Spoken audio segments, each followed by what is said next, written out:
Hello and welcome to another episode of Katie the Science Lady. I'm Mrs. Jacobson and today's topic is plant reproduction. So let's learn together.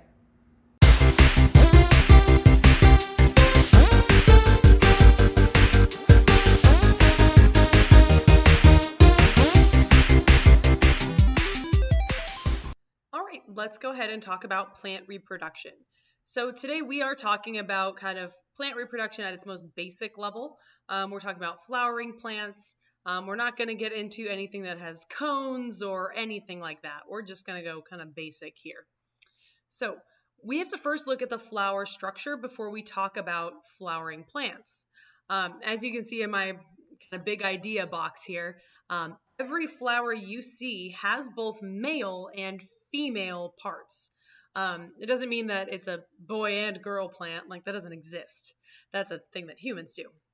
But it does have both sets of reproductive organs in the same flower. So flowers do have three major sections. The first are the petals.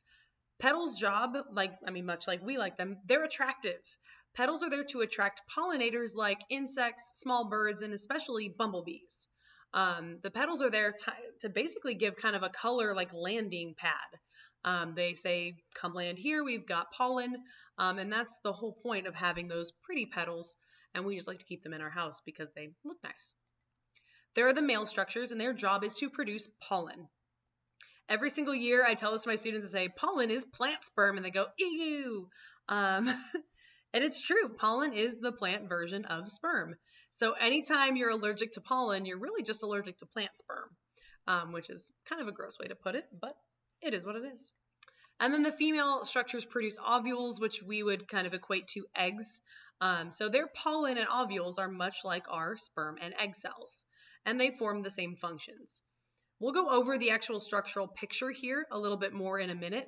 We are going to break down the male structures by themselves and then the female structures by themselves, and then we'll talk about how fertilization actually happens in a flower. So our male part of the flower has two structures, the anther, and the anther's job is to produce pollen, and the similarity would be here the human testicles or testes. Their job is to produce sperm. Human sperm and plant pollen are similar structures in their purpose. Every single anther has a filament, which just holds it in place. So we have the anther and the filament, and they work together. Here's a picture of that. You may have seen these in the middle of the flowers before, especially maybe like a daylily or a lily flower. Normally you see these long stalks in the middle of the flower, and those are the anther and the filament. Usually the anther, well, not usually, always, the anther is the part that has the pollen on it. So the anther produces the pollen, which means you may see those little white or yellow or even green kind of granules on it. That's pollen. And that's a picture of it here. So it looks kind of fuzzy, and that is the individual grains of pollen.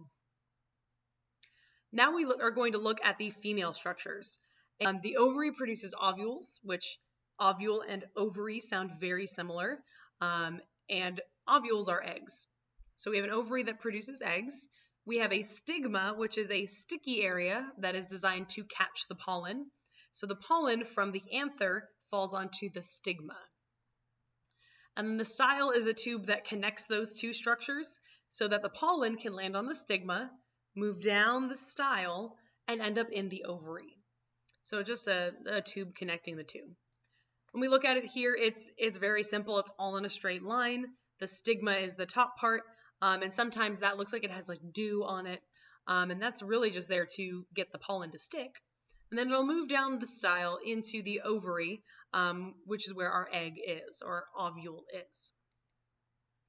We see that here in the middle part of the flower. So we have all these anthers all around with pollen on them, and in the middle is the stigma, which is the top part, the style, which is the long tube, and then the ovary, you can't see, it's in the middle of the flower. And you can see it's highlighted here. When we talk about pollination and fertilization, it's important to remember that a plant can be pollinated by another plant or by itself. So plants can self-pollinate and self-fertilize. Because they have both the male structures and the female structures, they can do both. And this happens in a couple of steps. Pollen from the anther, again, male parts, is transferred to the stigma. So pollen from these anthers here is transferred to the stigma in the middle of this picture here. The pollen, which is the plant sperm, travels down the style, the long tube, to the ovary. So it moves from the stigma down the style, the ovary, which is in the middle of the plant. The ovary is in the middle because it needs to be protected. There are lots of anthers and lots of filaments. If one of them falls off the plant or gets eaten, it's not a big deal. But if the ovary is gone, the plant can't reproduce anymore, or that flower at least cannot reproduce anymore. Once it reaches the ovary, the ovule or egg is fertilized. This is not honestly that different than human reproduction or animal reproduction. It's very, very similar. The process isn't that complicated. After that, ovules develop into seeds, so the egg turns into a seed, and the ovary develops into fruit. So anytime you are eating an apple or an orange or a pear, that is an ovary. So it's a plant ovary that you had for lunch.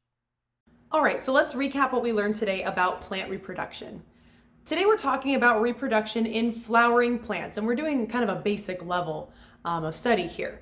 So in a flower, we actually have both male and female parts. The male parts are the anther and the stamen, and their main job is to produce pollen, aka plant sperm. And our female parts are the stigma, style, and ovary. And the main job of those female parts is just to catch the pollen and deliver it down to where the egg or ovule is. And today's fun fact for you is that anytime you are eating a piece of fruit, you're actually eating the ovary, because the ovary of the plant is going to develop into a piece of fruit with seeds inside. Well, that's it for today. Please like, comment, and subscribe for more biology videos. And as always, I hope you had fun, I hope you learned something, and I'll see you later.